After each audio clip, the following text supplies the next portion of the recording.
This video is one of a 4-part mini-series by author, speaker, and research analyst Ray Yungen.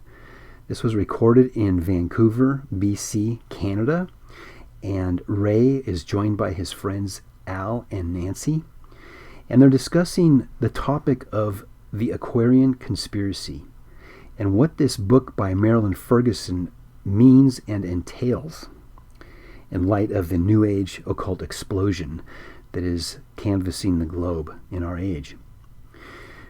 There are other videos in this series which we encourage you to watch so that you get a full grasp and understanding of what Ray is discussing. And please note that Ray is not promoting the occult techniques of meditation, yoga, energy healing, Reiki, and many other occult practices.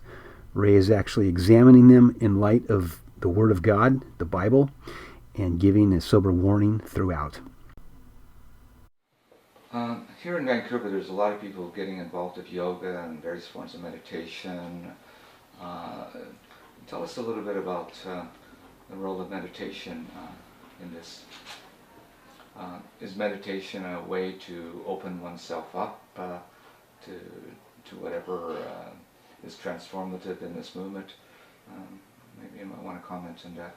Well, meditation is the very essence of what we're dealing with here. We're not really dealing with just somebody who accepts things on the intellectual level. You know, it's not like politics or what have you. Let me read some quotes from a couple of New Age books. This one, I believe, is on channeling. You know, I have a number. This is from the book I wrote in the early 90s, For Many Shall Come in My Name. And I had a section on stress management, that meditation was being promoted for stress management, but a lot of people that were getting into it for that didn't realize that there were other side effects to meditation. And this one New Age book said, almost without exception, those who channel effectively meditate regularly. Now, channeling is when you have an entity or a spirit guide speaking through you.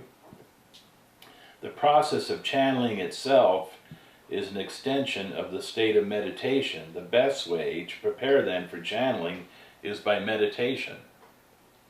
Okay, another book on tarot cards said, meditation is a technique common to all occult systems. Indeed, the necessity of meditation to enhancement of health, spiritual growth, and understanding is the one and almost the only point upon which all occultists of every type and description can be guaranteed to categorically agree.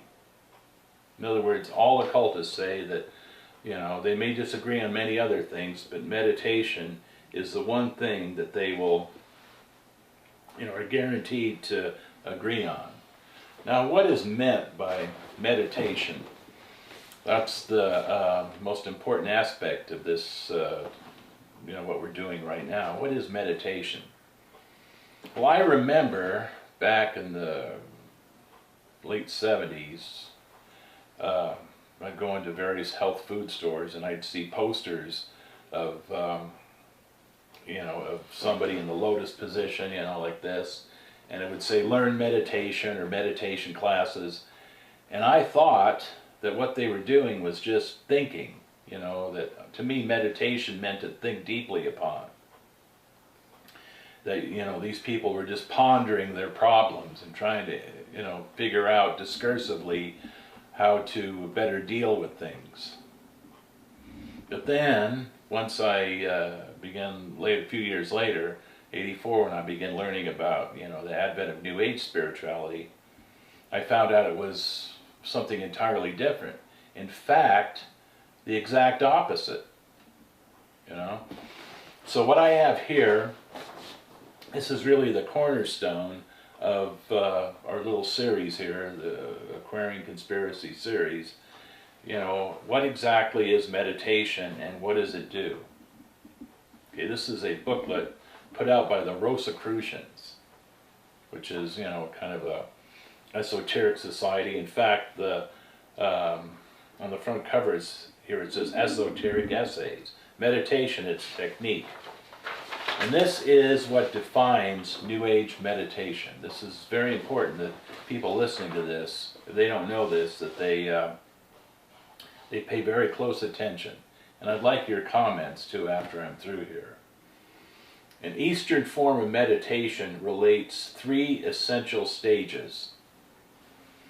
The first one is the stage of purgation. Now, what does that mean, purgation?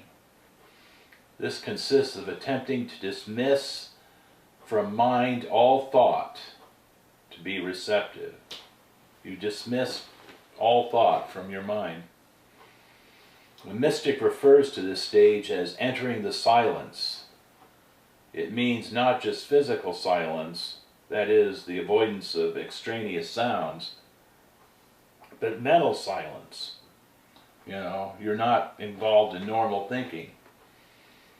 And this is done through basically focusing on something that can be either a mantra, a word, or a sound, like your breath, or it can be a percussion sound, but you focus on something, you don't think about it, you don't think about the mantra. And the mantra can be anything, you know, it can be "You are my Lord," it can be, you know, "Praise Jesus." But you say it for like 20 minutes, and you just focus on it, and that means that you cannot have a normal thought flow, you know, stop the interior dialogue is what New Agers say. So you purge the mind of thought. A lot of people say that you empty your mind, but I don't really, that's not really the right term, emptying the mind. It just means, what we're dealing with here means to stop your normal flow of thought. You're always thinking about something, even when you don't think you are, you still are. You're observing things around you, and there's like a, you know, the mind is active all the time. But when you focus on your breath or the mantra or whatever, then you can't think in the normal sense. So that is what is the first step. And then it gets somewhat interesting.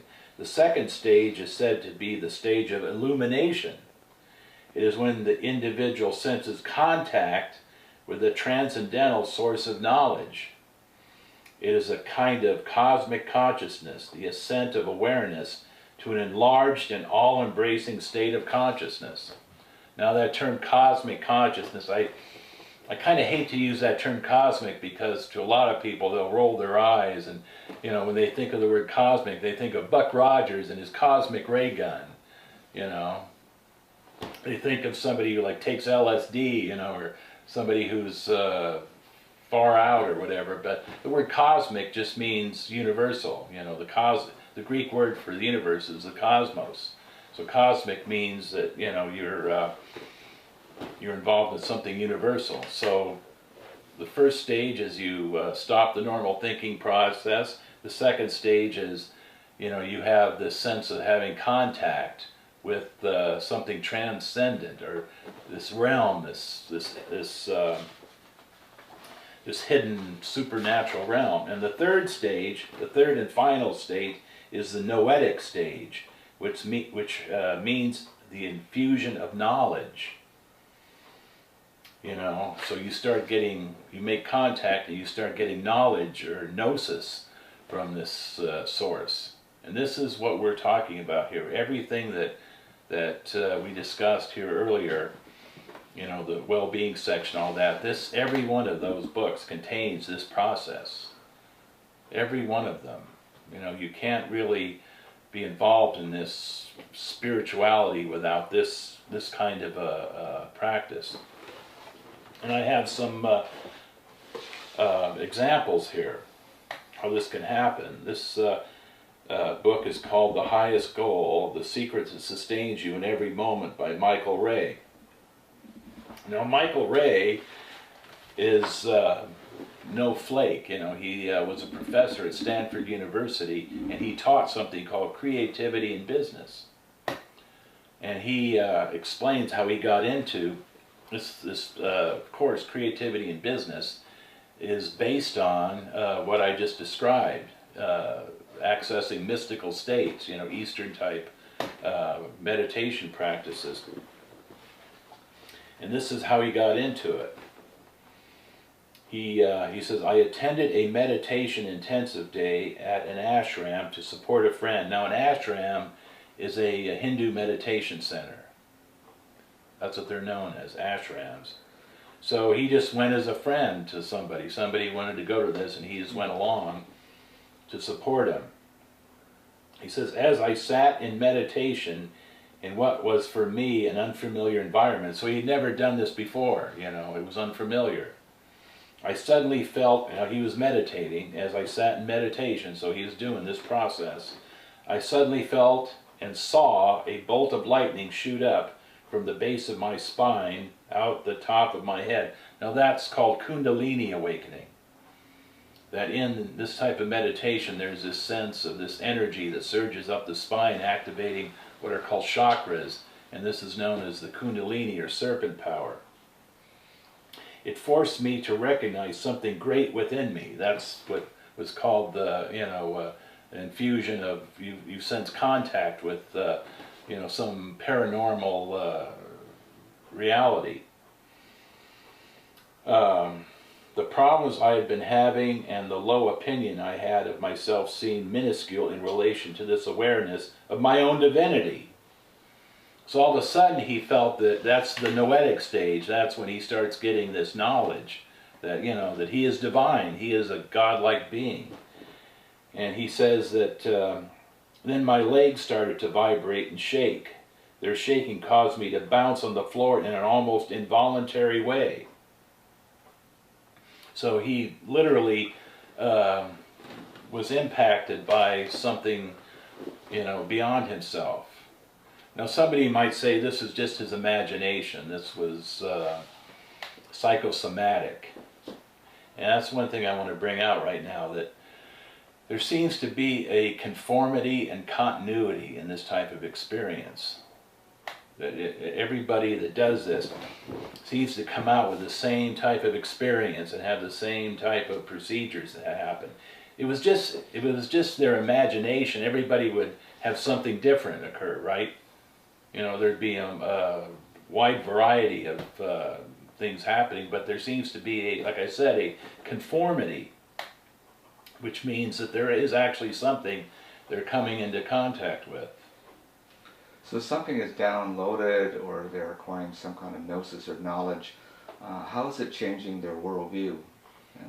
One of the books that kind of illustrates what we're trying to get across here is this book called The Law of Attraction, The Basics of the Teachings of Abraham by Esther and Jerry Hicks. Now, Esther Hicks was very reluctant to get involved in anything that was occultic. Because in the book she says, the whole idea of a person being in contact with a non-physical being made me extremely uncomfortable. So this is how most people would feel, very uncomfortable with the idea of having a non-physical entity, connect to them. But she, she wanted to grow spiritually, and she had certain advisors who were encouraging her to meditate. And she didn't know what that really entailed. Like, what do you mean by meditate? She says, I asked, well, what do you mean by meditate? And she was told, for 15 minutes each day, sit in a quiet room, wear comfortable clothing, and focus on your breathing. Now that doesn't sound too weird, does it? No. Now notice how this contrasts with, remember earlier I said when I first heard about this I thought meditate meant to think about things, ponder. Well, that's traditional Western meditation. What we're dealing with here is the 3 steps that I just outlined from the Rosicrucians. So focus on the breathing, either the mantra or the breathing. So this is not the type of meditation the Bible talks about. So anyhow, focus on your breathing, and as your mind wanders, and it will, you'll start thinking about things, just release the thought and focus back on your breathing. I thought, well, that doesn't sound so weird. In other words, you're just you know, breathing and then just focusing on it. And if you start to get thoughts again, you just bring them back to, you know, your breathing. By the way, this also is the basis of something called mindfulness meditation that's sweeping the country or the world. I saw a lot of books in Europe on mindfulness.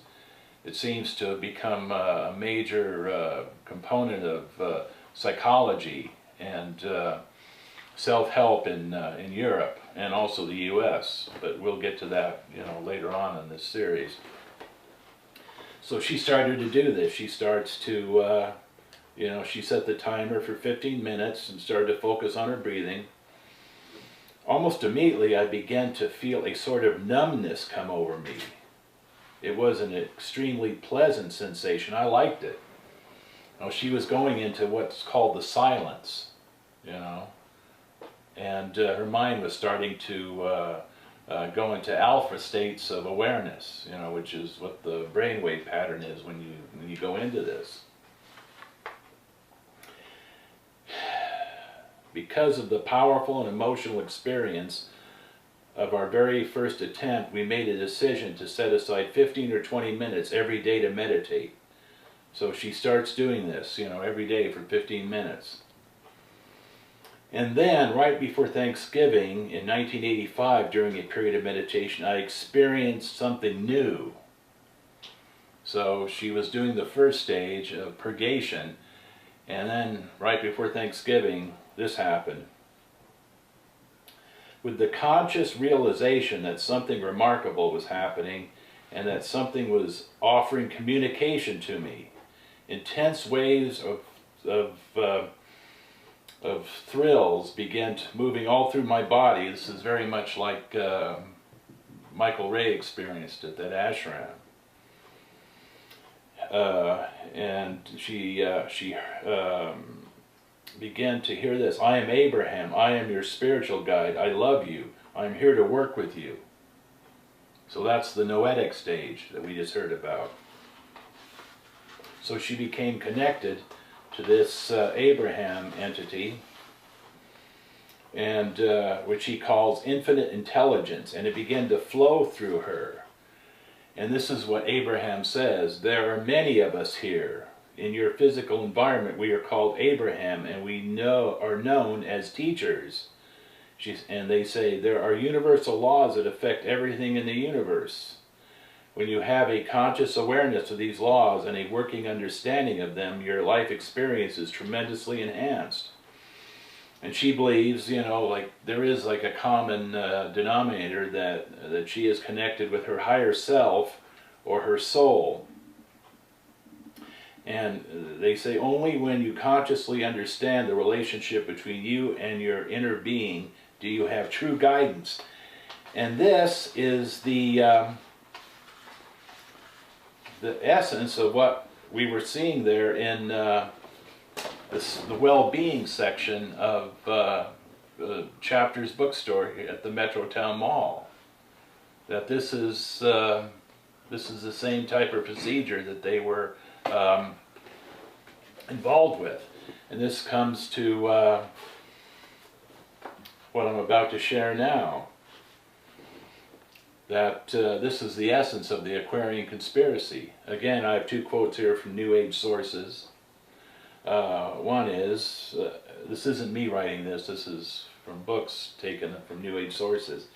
Everyone anywhere who tunes into the higher self, that's the realm of, you know, metaphysical realm, becomes part of the transformation.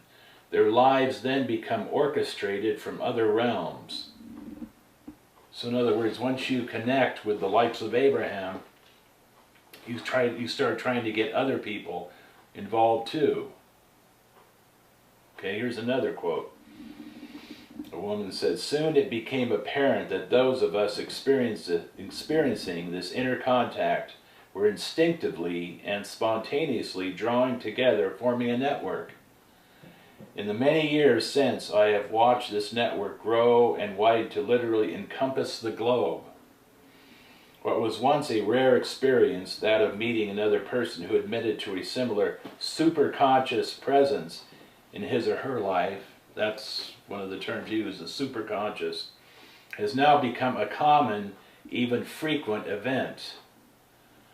What I once saw as a personal and individual transformation, I now see as part of a massive and collective human movement. And Gordy, this is what we're talking about here. This Aquarian Conspiracy is basically millions of people, huge numbers, who have had the experience of the two individuals I just talked about. And now they are trying to get as many people as possible, all of humanity, involved in a similar condition or a similar encounter.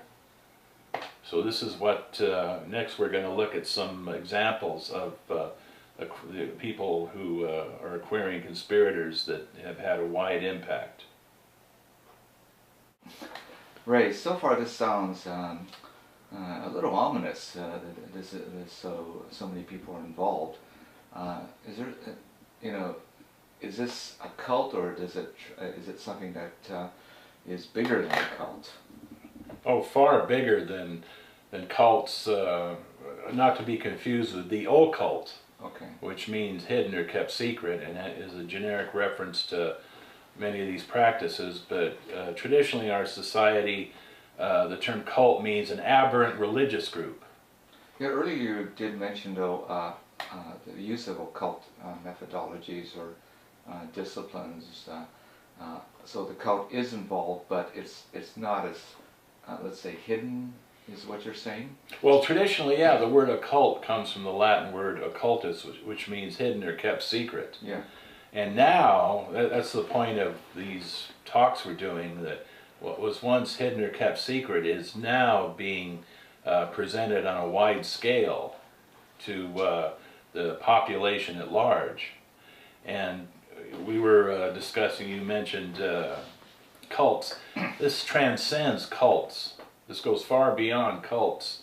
A cult is more or less an island in society, in the religious landscape. There's different religious groups, and a cult is like one grouping, or one island, I mean.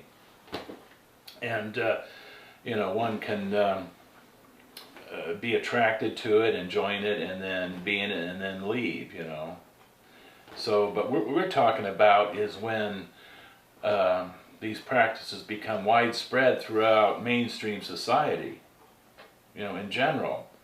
What once you would find only in a cult, now you would find anywhere. And this is a perfect example. There was a gentleman named John Randolph Price, and he got into this through the American Management Association. Now, no way would you ever consider the American Management Association a cult, right? No. No, I mean, very mainstream, very highly respected. But he says, back when I was in the business world, the American Management Association put out a little book on meditation, which indicated that meditation was a way to attain peace of mind and reduce stress in a corporate environment. So I decided to try it. Simple meditation for stress reduction. I learned that I could go into meditation as a human being and within a matter of minutes have transcended my sense of humanness.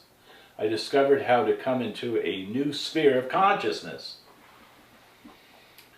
Consciousness actually shifts and you move into a realm you may not have even known existed.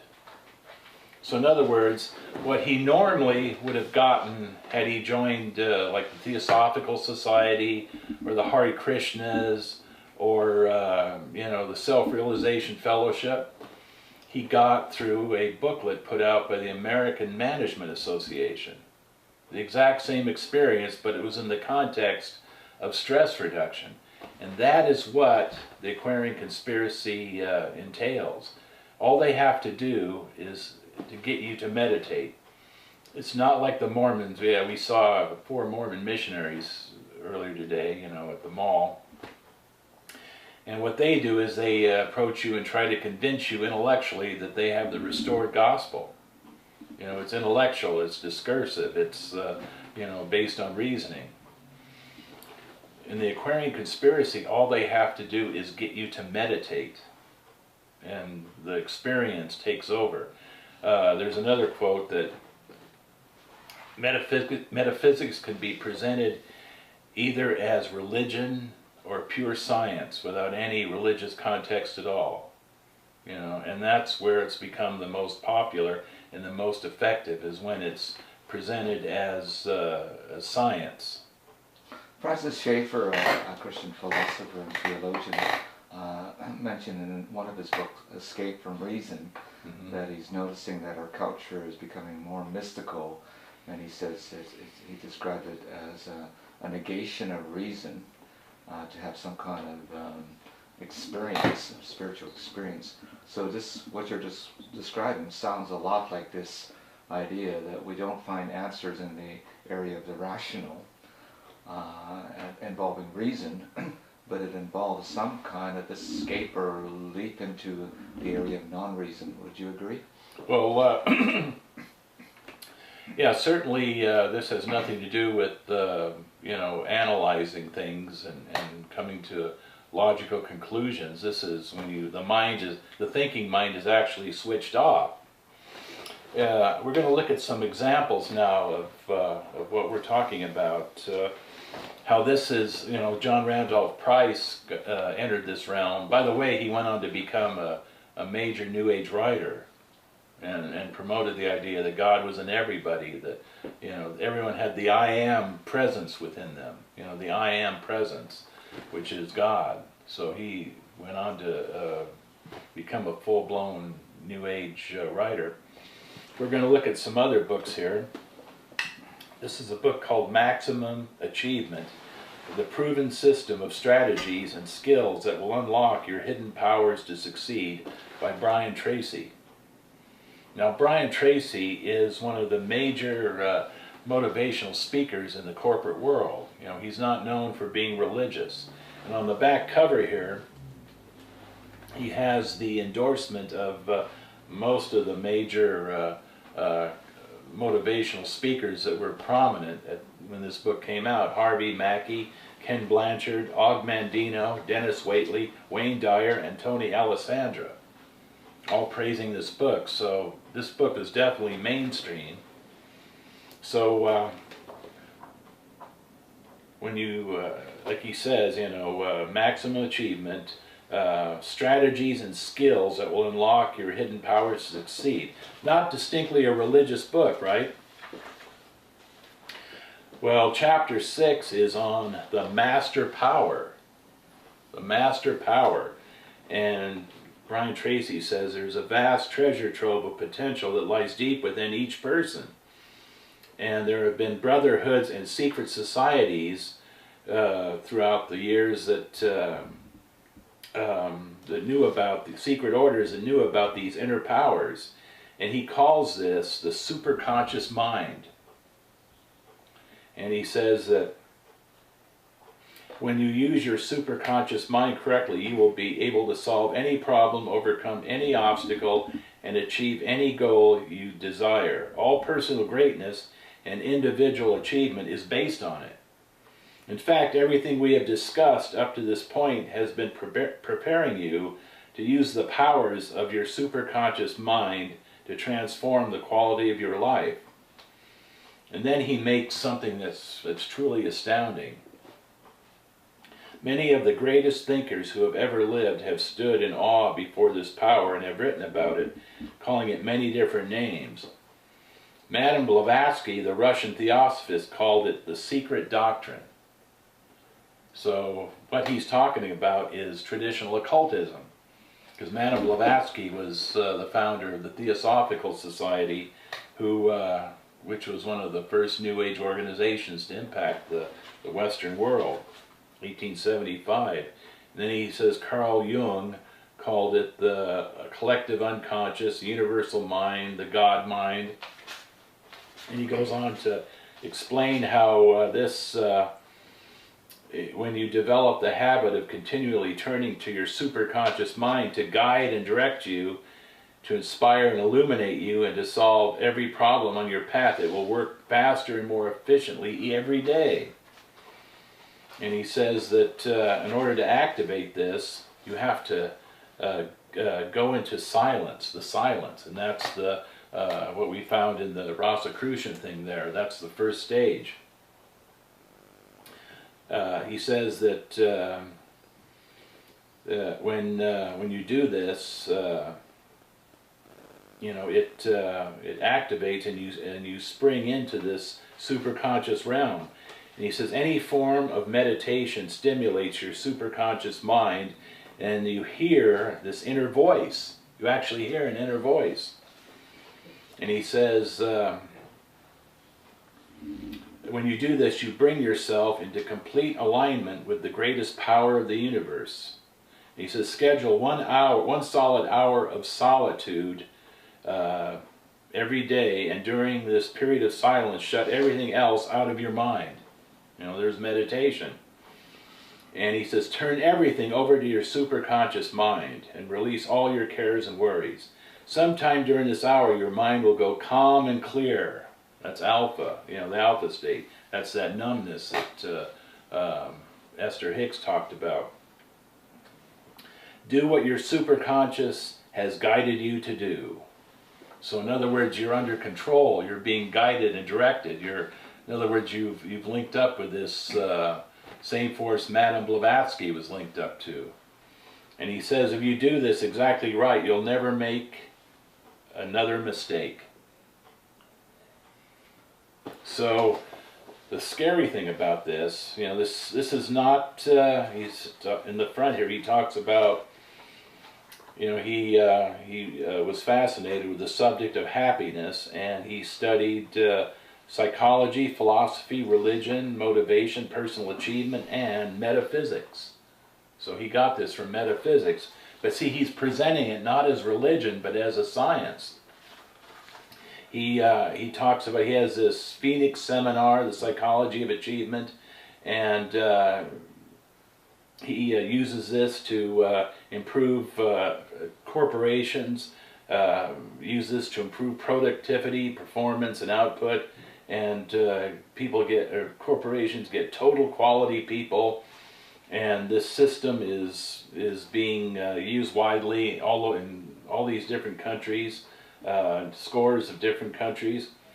And here's the part that I want to emphasize. Okay, clearly this is occultism. You know, this Brian Tracy is teaching classic occultism because Madame Blavatsky was an occultist, and he said this is the power she used. So this isn't religion. This isn't a cult. You don't have to join any organization. You don't have to belong to any kind of church. There's no place you have to go to worship, you know, or sing hymns or songs. You know, Brian Tracy is not like the Moonies or Scientologists. You know, it's just something that he's promoting that people embrace, right? Well, he says, I've taught this system to more than 1 million people. You know, so what he does is he preaches meditation, you know, the silence, you know, make your mind go clear, and then you get in touch with the superconscious mind. Well, that's the same thing that Esther Hicks and Michael Ray got in contact with, you know, this invisible realm that's out there. But yet it's done within the context of science. You know, the superconscious mind isn't religious, it's science. Okay, there's another example is Dr. Dean Ornish's program for reversing heart disease. Now, when this gentleman, this Dr. Ornish, spoke in my hometown, something like 400 doctors and nurses went to hear him speak. He spoke at a lecture hall in the basement of the hospital, the local hospital in my community. And there were so many there, they were actually out in the hall. You know, it overflowed. You know, all the seats were taken, and then there was the kind of a area where people stand around, and that was all full, and there were people even out in the hall looking in. It was like 400 people there. So he was extremely well received. And in the beginning of this book was endorsed by U.S. News and World Report, the Washington Post, the New York Times, Time Magazine, Harvard Medical School. The gentleman here says, Dr. Ornish's landmark research validates the advice he provides. The National Heart, Lung, and Blood Institute says Dr. Ornish's program can lead to a better life. USA Today says all the material is good.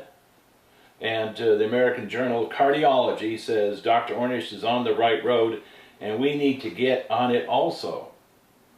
So, you know, this is the American Journal of Cardiology. These are all mainstream, everything I've read here are mainstream organizations, right? Well, what's so bad about reversing heart disease? Well, the thing is, in the front here, under, you know, the dedication, one of the people he dedicates this book to is his guru, Swami Satchidananda, who helped me to see what is possible.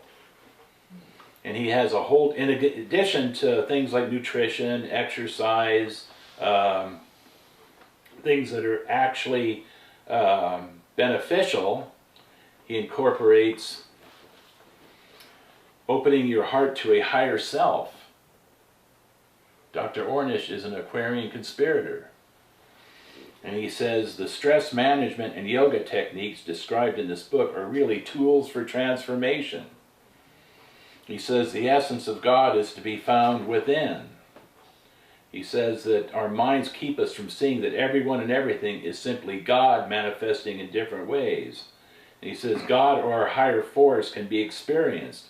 And he talks about Moses, Jesus, Buddha, Muhammad all realized, you know, God or enlightenment. He says they realized that the higher force or God without is the same as the higher force or God within.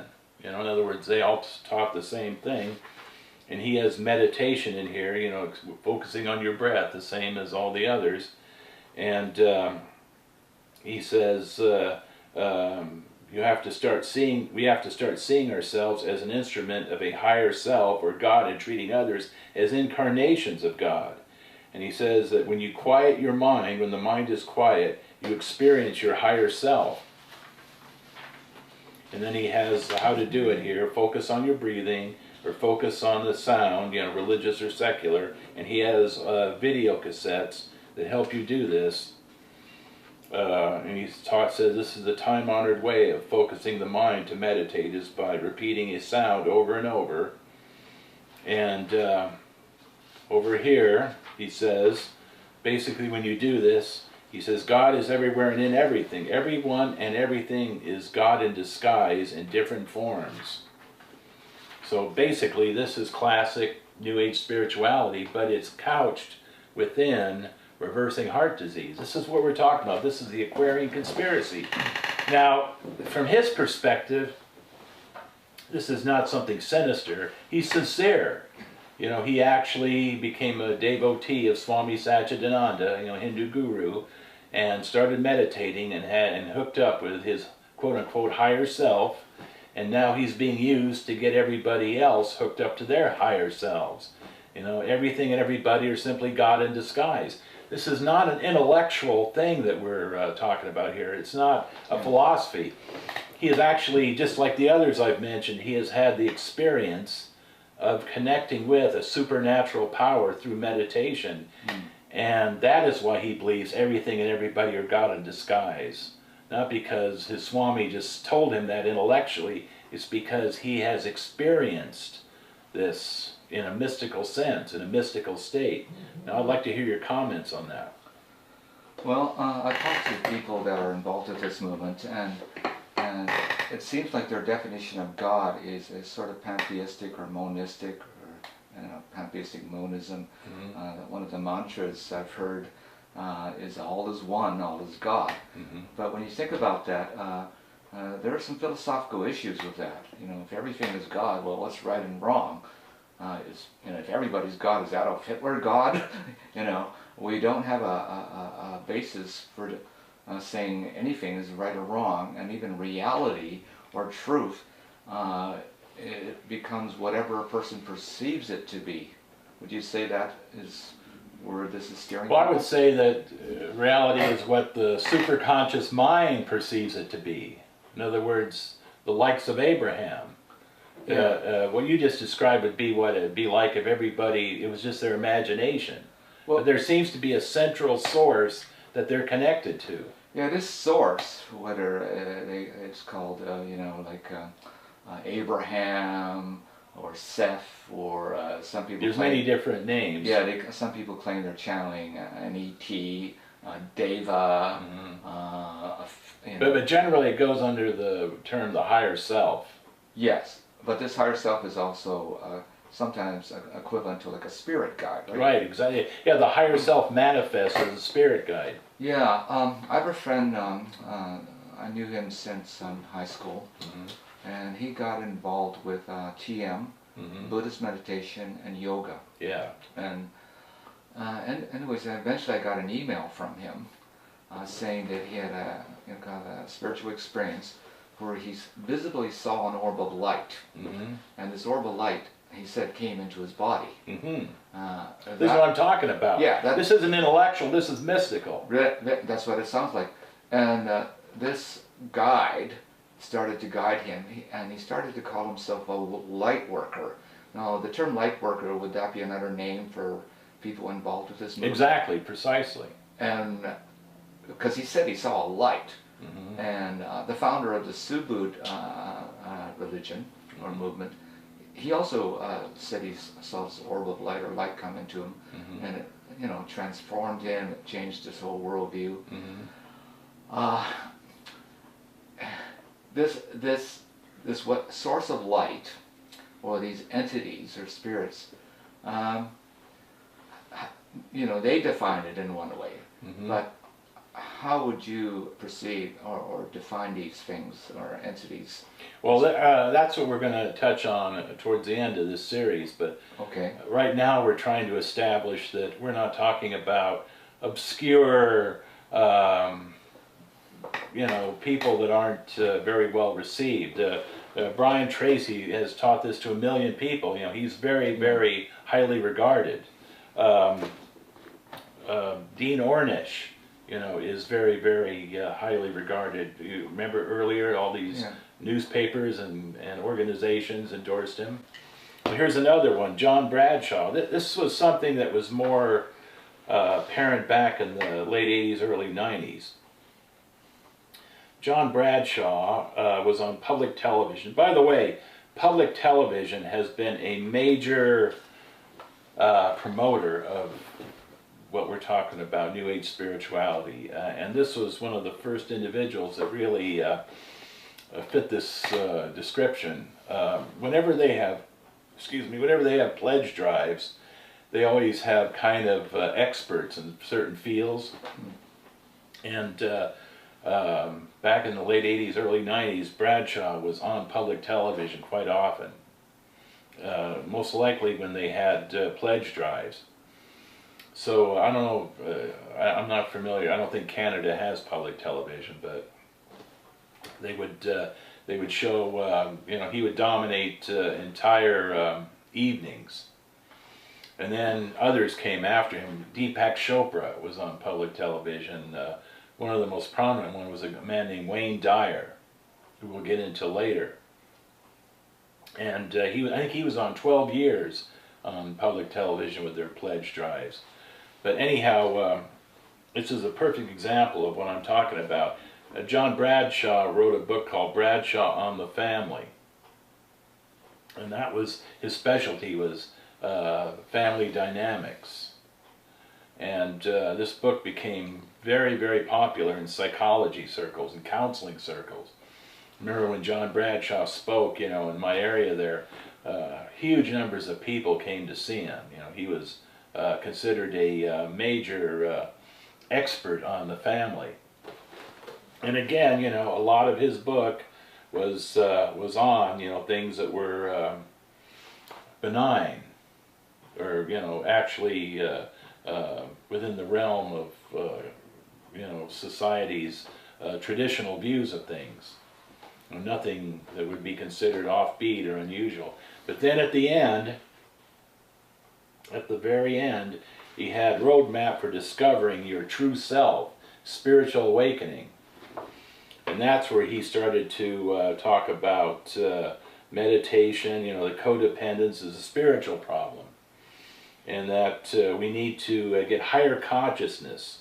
Higher consciousness constitutes the realm of our true self. And that when you're in alpha brainwave consciousness, that's meditation, you have these powers available to you. And he talks about a friend of his that can stick 12-inch knitting needles through his hands and then heal the wounds. And he says that there are also ancient traditions supporting a higher power through expanded consciousness, through the use of meditation. And he says that these highest moments of consciousness, we are one with the universe. And he says beyond the ego there is no separation, we are all one. And he goes on all throughout this, you know, to find our true self we have to transcend our ordinary ego consciousness, and this constitutes our godlikeness. Again, you know, we are all God. Our true self is our God self. He says this is crucial. You know, if you don't understand this, you're going to be stuck in your dysfunctional family mode. And he says as one advances in meditating, a new facility emerges, and it only emerges in silence. And he says as one advances into the silence, this faculty becomes more and more available, and this is the power of experiencing God. You know, mysticism, spiritual disciplines, spiritual awakening, expanded consciousness. So in essence, what you know, what I've been talking about here in this session is Western society, not just American, but you know, all over the Western world, over the last 30 years, has been transformed by these kind of practices and these kind of promotions. And that is why at the mall there, at the major mall in Vancouver, British Columbia, the section called Well-Being is saturated with books that promote meditation and that man is divine. And this is the Aquarian Conspiracy.